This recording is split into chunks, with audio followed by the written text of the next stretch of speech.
Les amis, je vais être totalement honnête avec vous. Je sais pas si c'est une bonne idée de faire ce débrief maintenant. Je sais pas si c'est le moment pour être lucide, pour parler de tout ça.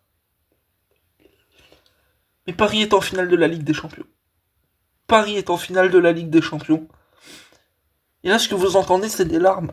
Des larmes de joie d'un supporter parisien. Tellement heureux. Tellement heureux de l'événement. Les amis, je suis en train de chialer. C'est merveilleux. C'est merveilleux.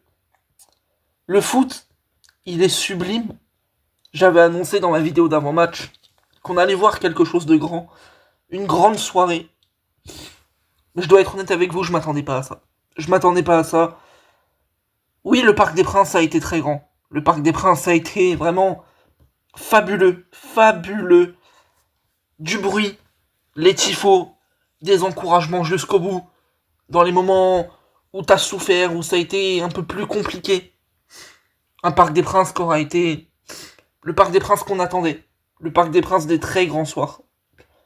Un PSG qu'on attendait aussi, dans un registre qui, en soi, ne fait pas la force du PSG sur le papier. Mais, ouais, Paris a développé un truc. C'est que Paris, aujourd'hui, est capable, même en étant, entre guillemets, pas beau, même en étant dans la souffrance, en étant agressé, Paris est capable de tenir.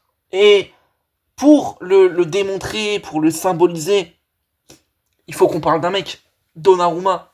Et là les amis, Donnarumma, je suis désolé hein, pour les reniflements, les larmes et tout, pardon, mais c'est les émotions, c'est le football. Donnarumma, ce soir excellent. Paris prend un bouillon pendant 15 minutes vraiment très intense d'Arsenal, mais c'était à prévoir, parce qu'Arsenal devait remonter. Et là je suis en train de regarder les images en direct de Canal+, les gars. Le feu d'artifice dans Paris, le stade en feu. C'est incroyable. C'est incroyable. Donnarumma qui s'est bien imposé, qui a fait des arrêts de fou, qui a été décisif une fois de plus. Et on dit souvent, il y a cette formule dans le foot, où on dit, si tu veux gagner une grande compétition, il te faut un grand gardien. Et je crois que l'Inter a un grand gardien. Ils sont en finale.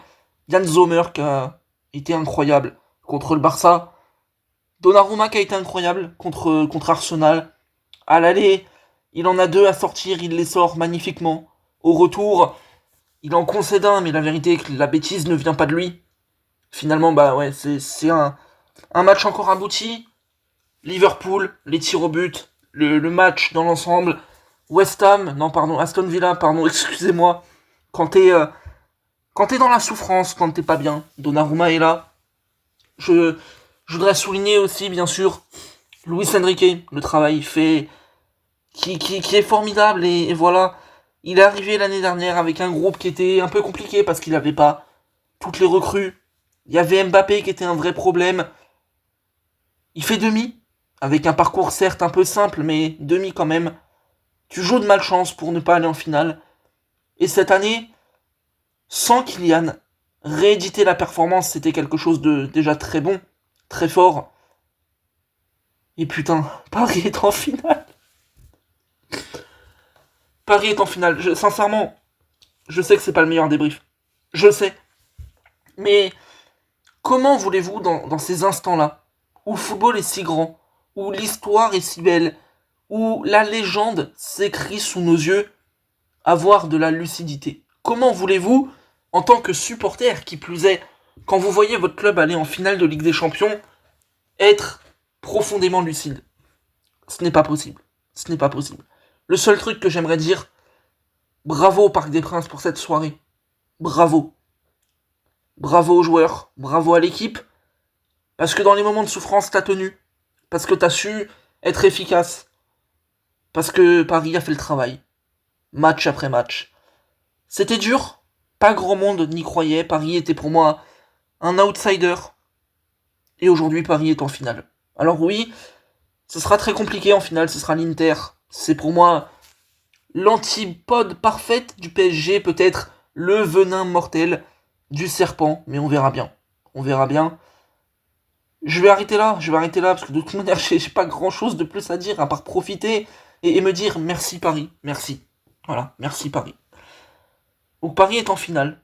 Profitons les amis, franchement, j'ai rien de plus à dire. Profitons. Savourons. Parce que c'est l'histoire qui s'écrit. Là, vous pouvez pas voir, mais les larmes, elles coulent toutes seules. On se retrouve le 31 mai. Et le rêve continue. C'était Podcast FC, les amis. Likez, abonnez-vous. On se retrouve le 31 mai.